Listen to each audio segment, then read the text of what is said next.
Imagine a courtroom so tense you could hear the walls breathing. A moment so electrifying it felt less like legal procedure and more like the final episode of a reality show that nobody saw coming. Tyler Robinson, the young man accused of pulling the trigger in one of the most shocking political scandals of the decade, sat rigid in his green vest, eyes locked forward. Everyone thought he was about to accept his fate quietly, until he suddenly shattered that silence. Reports flooding in suggest that instead of maintaining his stone-cold exterior, he leaned forward, his voice trembling, and begged the judge not to hand down the death penalty. But what happened next has left the internet in a frenzy. Whispers claim he didn't stop at begging for mercy. No, he allegedly named someone else, someone powerful, someone close, as the true mastermind behind it all. The courtroom froze. Gasps echoed. Was this a desperate ploy for survival, or the biggest bombshell in modern courtroom drama? Family members clutched each other. Attorneys scrambled, and viewers watching the live stream claim they could feel the air change in that instant. Fans online are calling it the twist of the year, and everyone is asking the same question. Who did he name, and why now? Interview 246-2. The courtroom was already heavy with silence when Tyler Robinson sat there barely moving, his expression so unreadable that even seasoned reporters whispered to one another that it felt like they were staring at a ghost. The judge's words had carried a weight that settled over every person in the room, outlining charges so severe that each syllable felt like a hammer against stone. Yet through it all, Robinson had shown nothing. No twitch, no glance, no shift in posture that might betray fear or remorse. And then, when the death penalty was put on the table, the tension cracked. Instead of the usual defiance or resignation expected from a man in his position, Robinson leaned forward, his voice carrying a trembling edge, and begged for his life. The plea wasn't loud or dramatic, but it landed with a force that made the families in attendance gasp. It was the kind of raw moment where desperation tears through the walls someone has built around themselves. What followed, however, was what left everyone stunned. Because in the middle of that plea, he hinted that he wasn't the only one responsible. Whispers rippled through the gallery.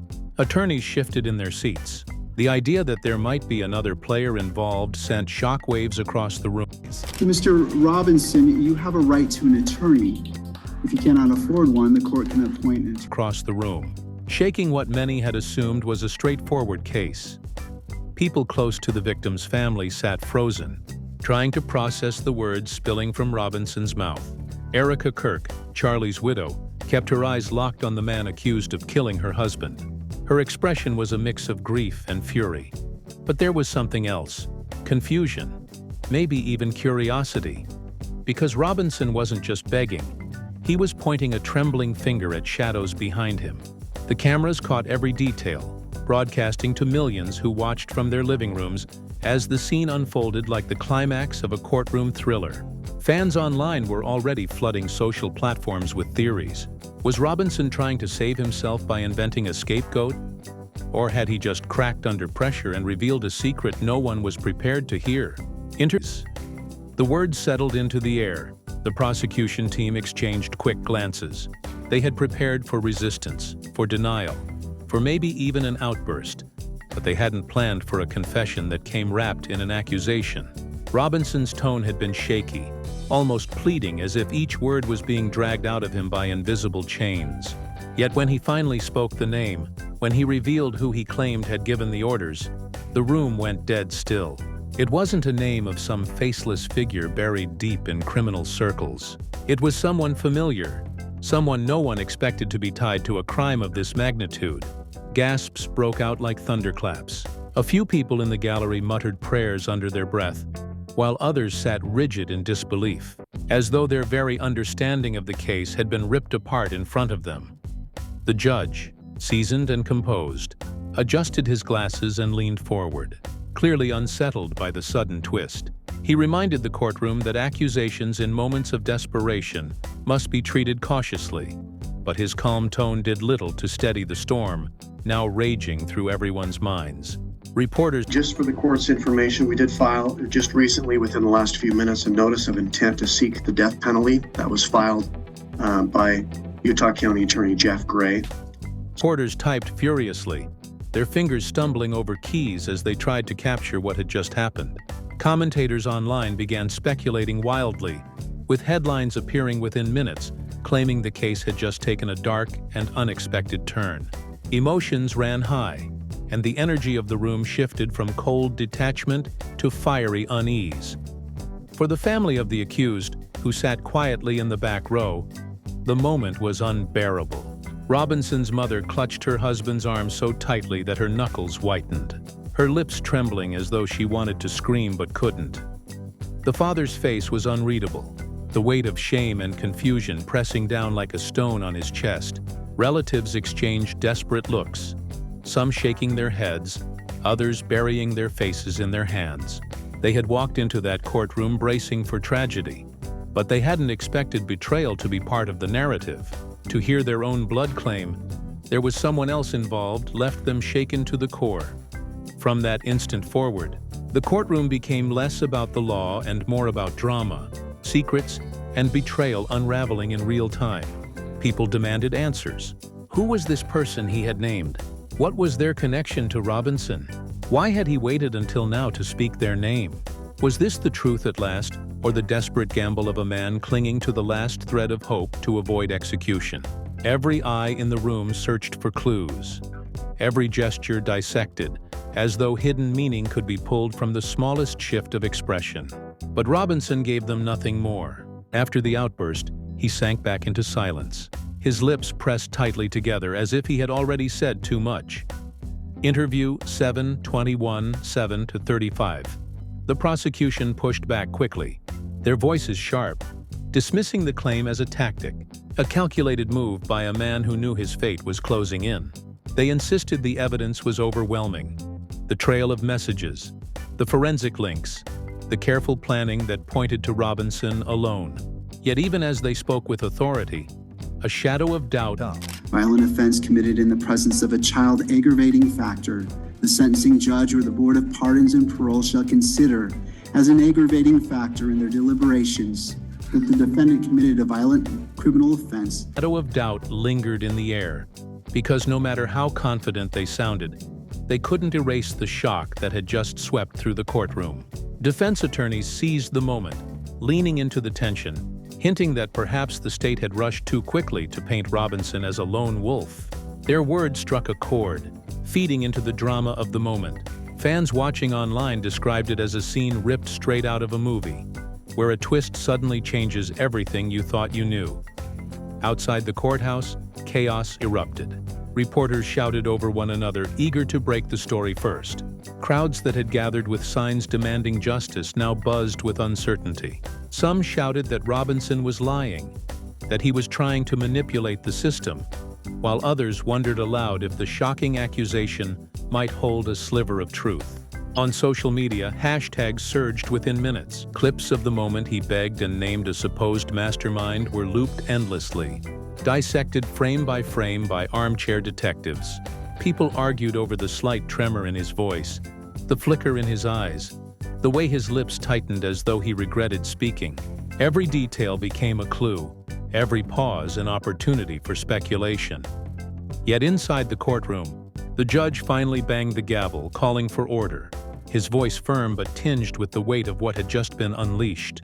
He announced that the matter would be reviewed, that the name mentioned would be noted for further consideration, but cautioned the public not to leap to conclusions. Still, the damage had already been done. The courtroom, the nation, and the victim's grieving family were now tangled in a new web of questions. Robinson's plea for his life had spiraled into something no one could have predicted. Whether it was truth, manipulation, or a final act of desperation, the ripple effect was undeniable. And as Robinson sat back, his face again unreadable, the room remained suspended in disbelief, unsure of what was real, what was theater, and what dark truths still lurked beneath the surface. The air in the courtroom was still thick when proceedings dragged on, but no one could focus on the formalities anymore. The judge's words faded into background noise as everyone's minds circled the same burning thought. What did Tyler Robinson just reveal? And why now? Family members, reporters, even court officers stood restless, unable to shake off the weight of that unexpected name. The moment replayed endlessly, as if time itself had slowed to trap everyone inside the shockwave he had set off. Whispers spread in the gallery, people clutching at each other, muttering fragments of disbelief. A man who had sat motionless for so long had suddenly shifted the narrative with a few trembling words. Words that painted the picture of a conspiracy larger than anyone had anticipated. Robinson himself sat back in his chair, his eyes fixed straight ahead. The life drained from his features once again. It was almost as if the outburst had emptied him, like he had been holding on to the secret for too long and finally let it slip. He didn't fidget, didn't blink any faster than normal, didn't even acknowledge the chaos his revelation had caused. It was eerie, unsettling, like watching someone retreat behind a wall right after setting a fire. The prosecutors, visibly rattled, scrambled to regroup. Their leader, a sharp-voiced man with decades in the courtroom, slammed his hand against a stack of documents and declared to the judge that the outburst was nothing but a performance. "This is nothing more than an act of desperation," he said, his words echoing through the chamber. "A manipulative tactic designed to save himself from the fate he has earned." But his firmness couldn't mask the unease, and everyone could sense it. His voice wavered at the edges, betraying that even he was shaken by the weight of the name Robinson had dropped. The defense seized on the moment like wolves who had just smelled blood. Their lead attorney leaned forward, eyes glittering, and spoke with a dramatic flair that would have felt at home on a theater stage. "If my client was acting alone, as the prosecution claims, then why would he risk everything to speak the truth now? Why would he risk the wrath of those who stand behind the curtain pulling the strings?" It wasn't just a question for the judge, it was bait for everyone watching at home. Millions tuned into the live stream, leaning closer to their screens, waiting for the judge's reaction, hungry for another twist. Online commentators exploded with speculation. Some believed Robinson's sudden plea was the confession of a broken man, ready to unmask his co-conspirators. Others insisted it was a pathetic attempt to shift blame, a cheap stunt. The divide only made the drama more intense. Outside the courthouse, the story was already running wild. Supporters of Charlie Kirk gathered in clusters, some shouting angrily that Robinson's words were nothing but lies, others demanding that investigators pursue the shocking lead immediately. Homemade posters waved above the crowd, some reading "Justice for Charlie," while others already speculated about who the alleged mastermind could be. Reporters chased down anyone connected to the case, pushing microphones into the faces of relatives, legal experts, and activists. Every soundbite became fuel for the growing storm. One local news anchor breathlessly declared, "This case has gone from tragic to explosive. We're not just talking about an accused killer anymore. We're talking about the possibility of an entire network of betrayal." The sentence rattled through evening broadcasts, replayed over and over again, as if to underline just how big the story had become. Meanwhile, the victim's widow, Erica, sat silently in the front row, her gaze fixed on Robinson. Witnesses later said her face shifted in waves. First anger, then confusion, then something like icy resolve. It was as though she was silently daring him to continue, to prove his claim, to back up the devastating accusation with more than just a single name. Her presence became its own kind of testimony, a reminder that behind the swirl of speculation and political outrage was a grieving woman whose life had been torn apart. Cameras captured her expression, and those clips quickly spread online, framed with captions like, "Erica's reaction says it all," sparking heated debates over whether she believed the bombshell or dismissed it outright. And then came another unexpected twist. Reports surfaced that the name Robinson had mentioned wasn't just anyone. Insiders claimed it was someone connected to politics, someone whose proximity to power made the accusation feel like a grenade lobbed into the heart of the establishment. The mere suggestion ignited the nation. Conspiracy theories flourished, hashtags trended globally, and talk shows ran emergency segments dissecting the possibilities. It didn't matter that the court hadn't confirmed the details yet. The damage was done. The courtroom had birthed a narrative too sensational to be contained. Every word Robinson had spoken was now magnified, twisted, and spun into countless versions of truth, lies, and half-believed stories. Back inside, the judge called for calm, but even his firm tone couldn't reel the moment back. He reminded both sides that proceedings must continue according to the law. But everyone knew the trial had already spilled into the realm of public theater. Robinson's family, sitting in the back row, looked devastated. His mother covered her mouth with shaking hands, his father staring blankly at the floor, perhaps realizing their son had crossed into territory from which there was no return. Behind them, murmurs of sympathy and disgust battled for dominance. Some saw Robinson as a liar, others as a pawn in a larger game. The line between villain and victim blurred, and the tension only deepened. As court adjourned, the buzz didn't fade. It only grew louder. Outside, floodlights illuminated the courthouse as reporters battled for camera time. Chants from protesters mixed with the hum of helicopters circling above. The story had officially become a national obsession. Whether Robinson's bombshell was real or fabricated, one thing was certain. The case was no longer just about a single act of violence. It had morphed into a drama of betrayal, hidden forces, and secrets clawing their way into the light. No one could predict where it would go next. But one thing was clear: the courtroom had become the stage for the most shocking twist the nation had seen in years. The following morning, the courthouse steps looked more like a movie set than a center of justice. Satellite trucks lined the streets. Reporters shouted into cameras, and angry crowds pressed against barricades demanding answers.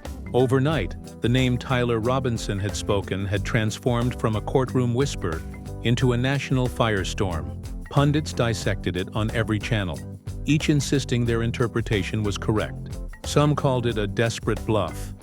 Others swore it was the unraveling of a conspiracy bigger than anyone dared imagine. Hashtags calling for full investigation trended across every platform, while memes of Robinson's blank stare circulated with captions like "Stone Cold Liar" or "Truth Teller."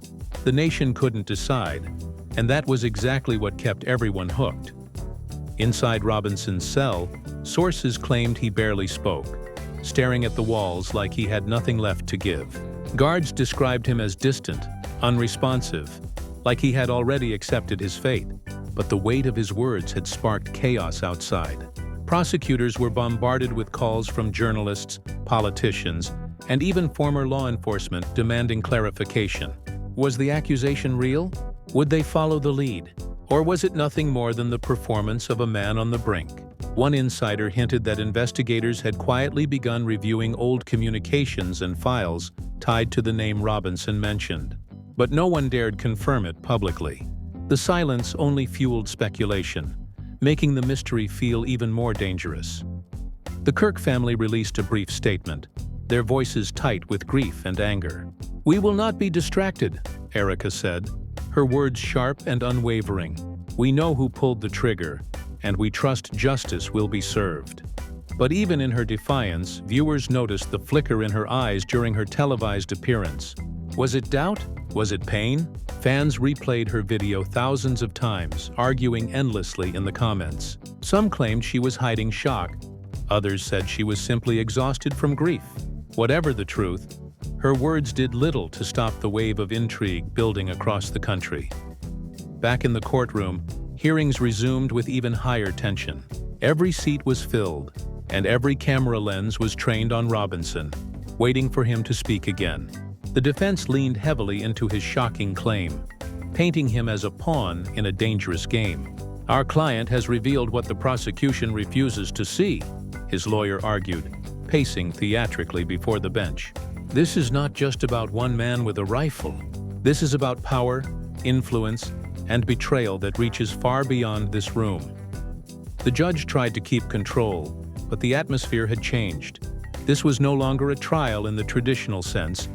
It had become a spectacle, and the world was watching. Prosecutors, red-faced and furious, fired back. "The evidence is overwhelming," one snapped. DNA on the weapon, confessions in text messages, witness tampering, the disposal of clothes. There is no shadowy figure behind these actions. There is only Tyler Robinson. Their certainty clashed violently with the defense's insistence on conspiracy, leaving the courtroom in a constant push and pull of disbelief and conviction. Spectators described it as whiplash, emotions snapping from one extreme to another with each fiery exchange. The tension was unbearable, yet nobody dared look away. Then came another twist. A leak emerged, whispered first among reporters, then shouted on every platform. Someone claimed to have access to private messages exchanged between Robinson and the very individual he had accused. The contents of these alleged messages were vague, but enough to suggest a deeper connection. Plans discussed late at night, cryptic references to the event, warnings about staying silent. Whether authentic or fabricated, the leak poured gasoline on an already raging fire. People wanted the truth, and they wanted it now. Outside the courthouse, chants of "Who gave the order?" echoed through the streets. Police struggled to contain the growing crowd, their sirens and bullhorns drowned out by the roar of a public hungry for answers. Inside, Robinson remained eerily silent. When asked directly by the judge if he wanted to clarify his accusation, he only shook his head slightly, lips pressed tight, as though terrified of saying more. Some interpreted it as guilt, others as fear. Either way, the silence screamed louder than any words could have. Body language experts were brought onto television shows to analyze his posture, his blinking, even the way his shoulders slumped when the prosecution pressed him. "He's either telling the truth and scared for his life," one expert said, "or he's the best liar we've ever seen." The Kirk supporters grew more vocal, demanding the death penalty move forward without delay. "Don't let him twist the story," one man shouted into a camera, holding a sign that read, "Justice for Charlie." But counter voices argued that Robinson's claim couldn't be ignored.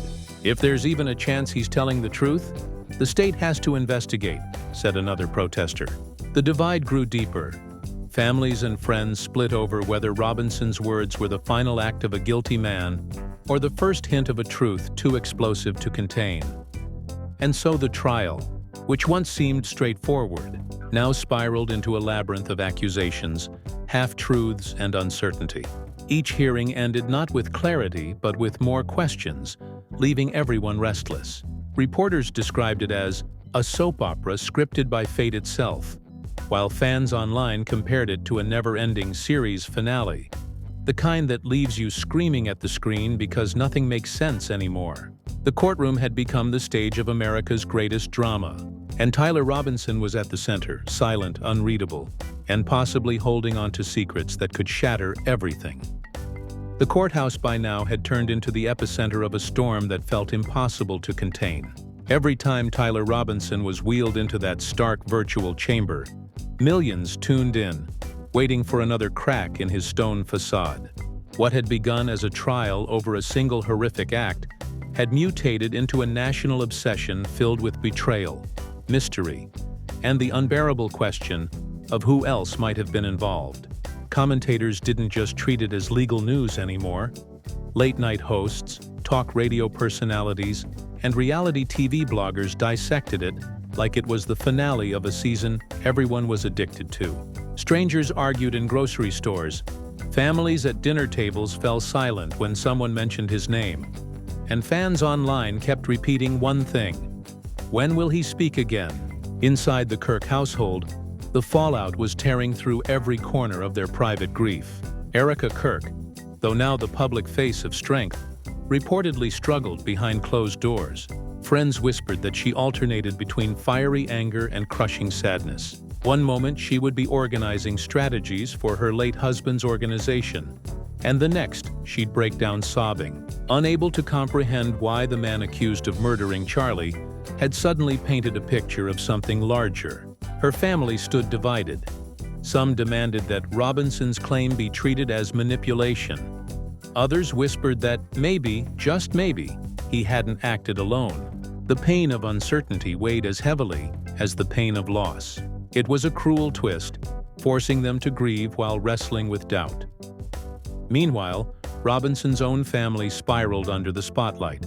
Neighbors reported constant police presence outside their home, while reporters camped on their lawn, demanding answers. His mother, once described as fiercely protective, appeared gaunt and weary. His father, who had built his life on principles of law and order, now struggled with the unbearable shame of seeing his son accused not only of murder, but also of dragging other names into the dirt. Relatives fought among themselves, some believing Tyler was lying to save his skin, others convinced he was trapped in something darker than anyone could imagine. Their private battles spilled into public view, creating another layer of drama that the nation consumed hungrily. In the courtroom, the battle between prosecution and defense became a spectacle of its own. The prosecution clung to the mountain of physical evidence, presenting it piece by piece like stones stacked into a fortress. DNA, texts, etched bullet casings, discarded clothes, every detail screamed guilt. Yet the defense masterfully shifted attention back to the alleged mastermind, painting Robinson as both a villain and a victim, a young man manipulated by forces bigger than himself. Their arguments dripped with theatricality.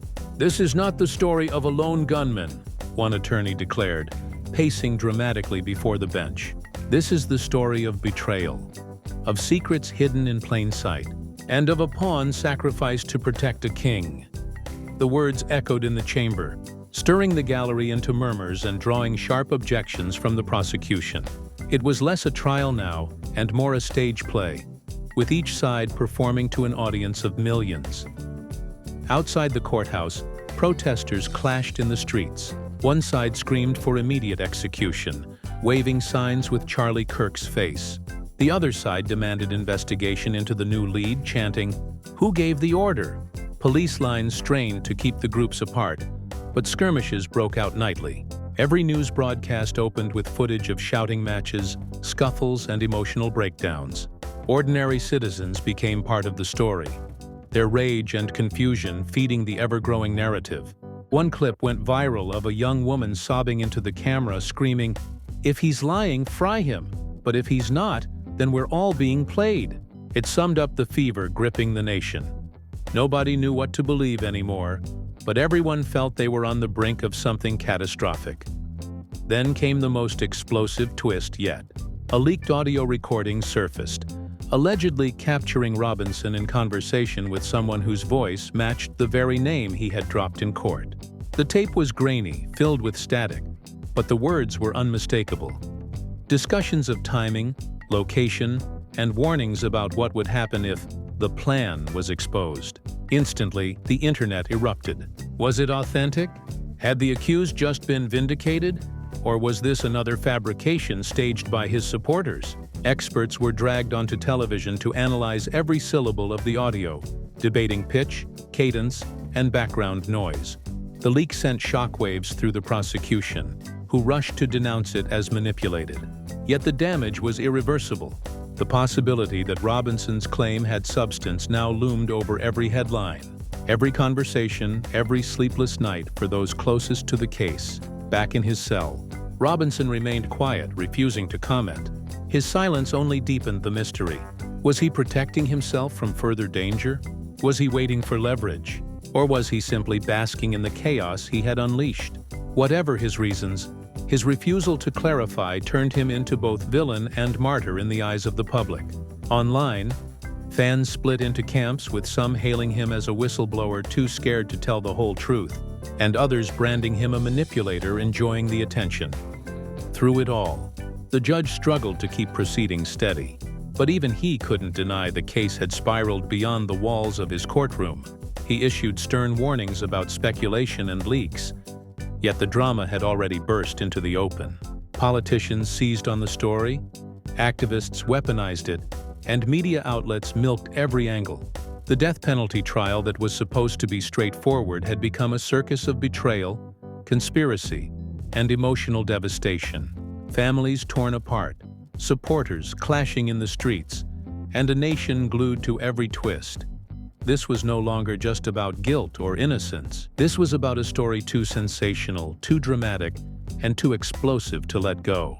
And the world waited breathlessly for the next move. knowing that whatever happened would not just decide one man's fate, but potentially expose something far greater, hidden in the shadows. The storm that had been brewing around the case finally broke wide open, and by now the entire country was living and breathing every twist. What should have been a closed courtroom drama had spilled onto every television, every phone screen, every dinner table conversation. Even schools and offices buzzed with chatter about Tyler Robinson's shocking claim, with students debating whether he was a liar trying to save his own skin, or the reluctant whistleblower of a conspiracy far darker than anyone dared to admit. The obsession was so complete that it no longer felt like people were just following a trial. They were living inside a reality series that refused to end. The leaked audio clip continued to dominate the news cycle, and the frenzy it unleashed only deepened with each passing hour. Late-night programs played the grainy tape on loop, with panelists leaning in, whispering over every faint word, debating whether the pauses were signs of stress or evidence of editing. One expert declared, "If this is authentic, it changes everything. This isn't just a defendant making wild accusations.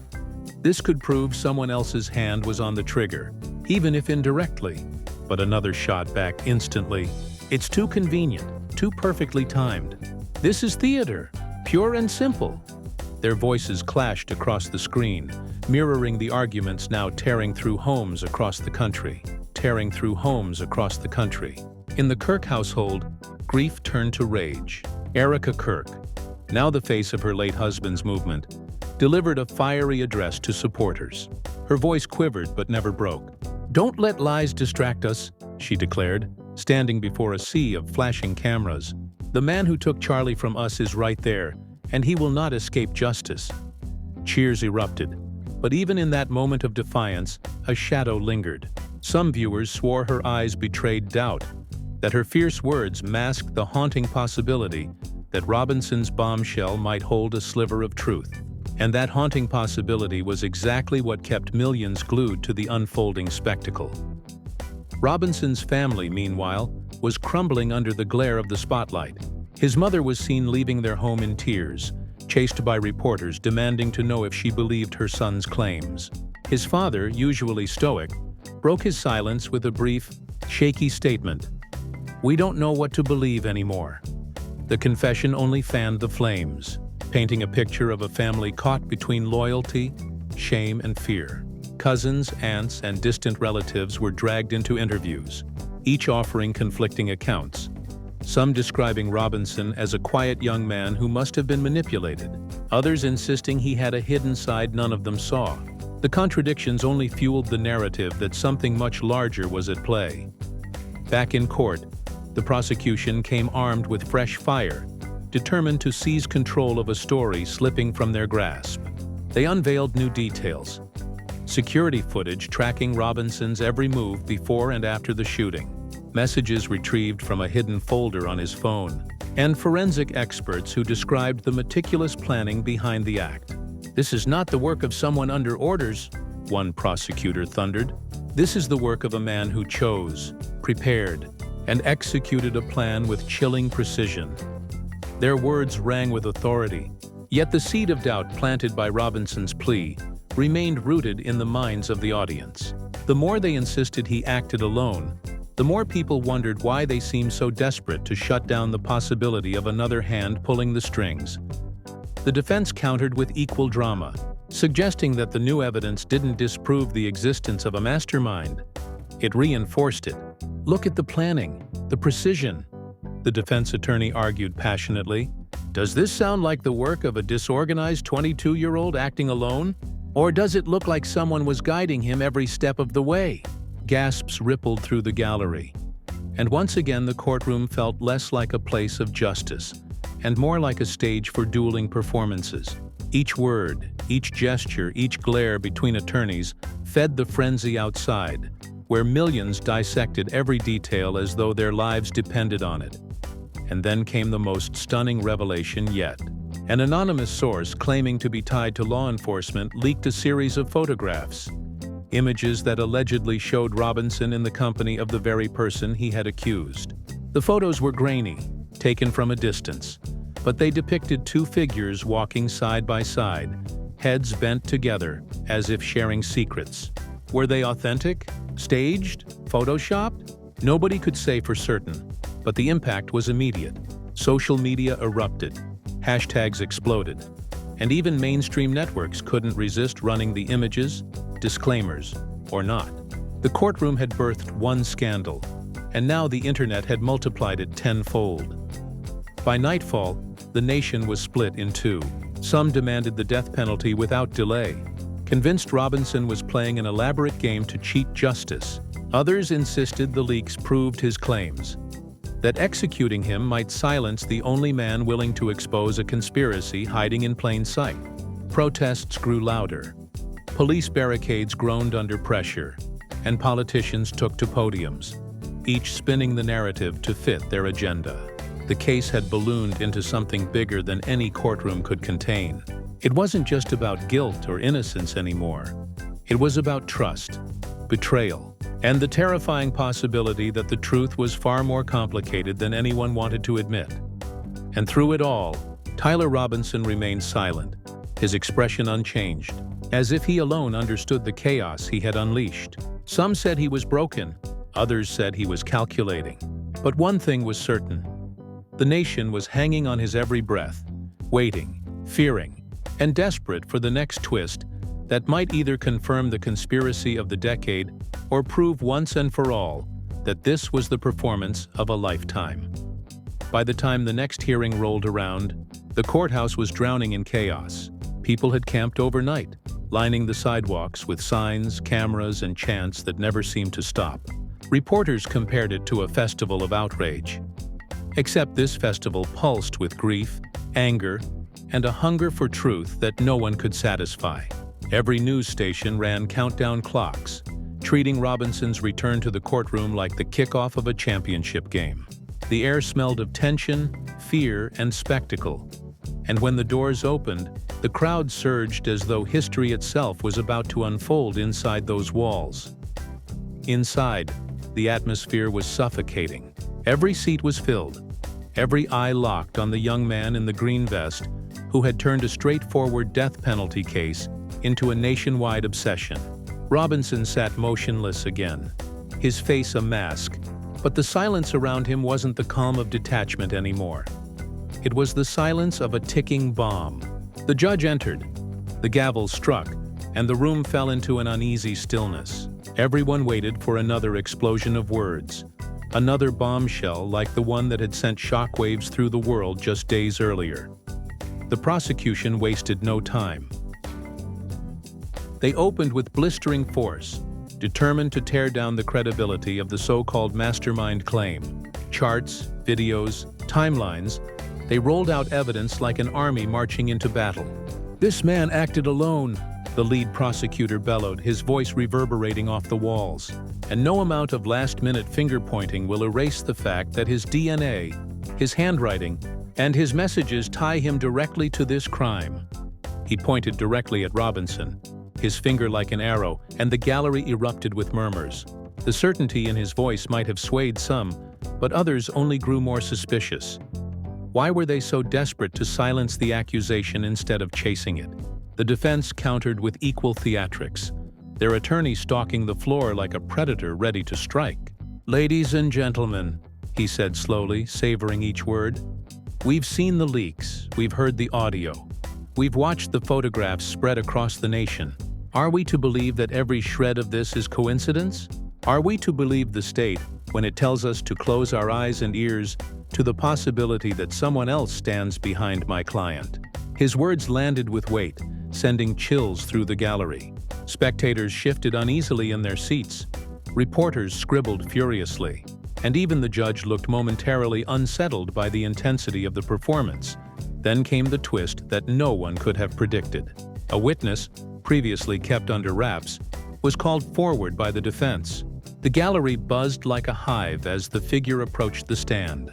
The witness, a pale, nervous young man, claimed to have overheard a conversation between Robinson and the very person he had named. "I heard them talking about the event," he said, his voice quivering. "I didn't understand at the time, but now I know they were planning something. "It wasn't just him!" Gasps tore through the courtroom. The judge called for order, and the prosecution leapt to their feet with furious objections. The scene descended into chaos, with lawyers shouting, the judge banging his gavel, and the witness trembling under the weight of what he had just said. Outside, news of the testimony spread within minutes. Live blogs lit up with updates, social feeds exploded, and protest crowds doubled in size as people demanded answers. The footage of the witnesses' shaking hands and pale face ran on a loop, becoming the newest symbol of a trial that no longer belonged to the courtroom. It belonged to the world. Commentators argued endlessly. Some dismissed the witness as a liar seeking attention. Others claimed it was the final piece of proof that Robinson's story was real. Every word fed the fire, and the blaze of speculation grew higher. Meanwhile, behind the walls of the Kirk household, tensions boiled over. Insiders whispered about family arguments, late-night shouting matches, and slammed doors. Some of Charlie's closest allies urged Erica to double down, to publicly demand Robinson's execution, and dismiss the conspiracy claims outright. Others begged her to acknowledge the witness, to push for further investigation, warning that ignoring it might make her appear complicit in silencing the truth. Torn between fury and doubt, between her role as a widow and her duty as the new leader of her husband's movement, Erica stood at the breaking point. One insider described her as a woman being pulled in two directions, with the weight of the nation pressing down on her shoulders. The Robinson family fared no better. Journalists swarmed their every move, dissecting their silence, twisting their grief into narratives of guilt or denial. One cousin broke down during a live interview, screaming into the microphone, "You don't know what's going on. You don't know who's behind this." The clip spread instantly, fueling more speculation about shadowy figures, secret alliances, and betrayals lurking in the background. The line between truth and rumor had blurred beyond recognition, and the nation fed on the chaos like vultures. Back in court, the judge called an abrupt recess, his voice strained as he tried to restore order. But everyone knew that order was an illusion now. The case had grown too big, too messy, too sensational. It was no longer a trial for justice. It was a stage for secrets, lies, and revelations that threatened to shatter more than just one family. It threatened to shatter the faith of an entire country in what they thought they knew. And as Tyler Robinson sat silently through it all, his expression unchanging, millions of eyes bore into him, desperate for the next move, terrified of what might come when he finally spoke again. The recess was supposed to calm things down, but instead it poured gasoline on the fire. When the judge stepped out, the gallery erupted in chatter. Reporters raced to call their networks, and the protesters outside grew louder than ever. Social media platforms crashed under the weight of hashtags tied to the trial, with trending topics flipping every few minutes. The leaked audio, the grainy photographs, and now the trembling witness testimony had combined into a storm of doubt that no authority could stop. The courthouse lobby was a war zone of journalists shouting into cameras, activists waving placards, and families of both sides breaking down in tears. One woman screamed at the cameras, "If he's lying, then fry him. But if he's telling the truth, who else is pulling the strings?" Her voice became the soundbite of the day, replayed again and again as a symbol of the public's confusion and rage. When the judge finally returned and called the court back into session, the atmosphere was thick enough to choke on. Everyone leaned forward, waiting for Robinson to break his silence, waiting for him to either double down or crumble under the weight of his own words. But he sat there still and unreadable, his lips pressed into a thin line. His silence was louder than any confession. Body language experts later described his posture as a man carrying a secret too dangerous to share. But skeptics called it the arrogance of a killer who thought he could outsmart the system. Either way, the room was spellbound, hanging on every twitch of his expression. The prosecution pounced first, tearing into the witness's credibility. They dragged out old misdemeanors, painted him as a liar hungry for attention, and pointed out contradictions in his story. "This is smoke and mirrors," one prosecutor thundered, "a circus act designed to distract from overwhelming evidence." He rattled off details: the DNA, the confession texts, the engraved bullets, the discarded clothes, each one like a hammer strike. But even as the evidence stacked higher, doubt lingered in the air. People in the gallery exchanged uneasy glances. The louder the prosecutors shouted, the more it felt like they were fighting shadows instead of facts. The defense, sensing blood, struck back with venom. Their attorney accused the state of burying leads, of refusing to follow up on connections that might expose powerful figures. "This is bigger than my client," he declared, his voice rising theatrically. "And every time the state tells you to ignore the leaks, ignore the photographs, ignore the audio, ask yourself, what are they so desperate to hide?" The gallery erupted with gasps, and the judge slammed his gavel to restore order.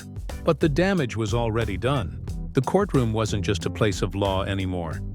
It was theater, and every person watching was caught between belief and disbelief, anger and suspicion. Outside, the protests boiled over. Clashes erupted between rival groups, one side chanting for execution, the other demanding a deeper investigation. Police sirens wailed as mounted officers pushed back the surging crowd. Smoke bombs were thrown, camera crews scrambled, and the courthouse steps dissolved into chaos. Footage of the violence spread online instantly, with clips showing fistfights, screaming matches, and tearful breakdowns. America wasn't just watching a trial anymore. It was living inside its consequences. The case had torn through the fragile seams of trust, ripping open wounds that refused to heal. Inside, the Kirk family reached a breaking point. Erica, pale and trembling, clutched the hands of her relatives as tears streaked down her face. At one point, she stood and shouted across the courtroom, "Stop lying!" Her voice cracked with fury and the gallery froze. The judge reprimanded her gently, but her outburst captured headlines worldwide. Erica's cry for justice, the networks called it, framing her as the embodiment of a nation's grief and rage. Yet behind her strength lay the silent torment of not knowing whether the man accused of killing her husband had just opened the door to a darker, more terrifying truth. Robinson's own family was falling apart in the background. His mother sobbed uncontrollably, his father's face gray with shame. Relatives whispered that they feared for their safety after the leaks, terrified that if Robinson's accusations were real, the people he had named might come after them too. One cousin claimed off-camera that Tyler's silence is protecting someone dangerous. The statement spread like wildfire, adding fuel to an already blazing inferno of speculation. Whether it was true or not no longer mattered. People believed it because they wanted to believe it, because it gave meaning to the chaos swallowing them whole. And then came the biggest shock of the day. As the session drew to a close, Robinson suddenly stirred. After hours of silence, he leaned into the microphone, his voice low but clear. "I told you the truth," he said, "and if I die, they win." The words cut through the courtroom like a blade. The judge froze. The attorneys froze. The families froze. And within minutes, the clip went viral, replayed millions of times across every platform. Was it a final act of defiance? A confession of conspiracy? Or the ramblings of a desperate man facing execution? No one knew, but everyone agreed on one thing. Nothing about this case would ever be the same.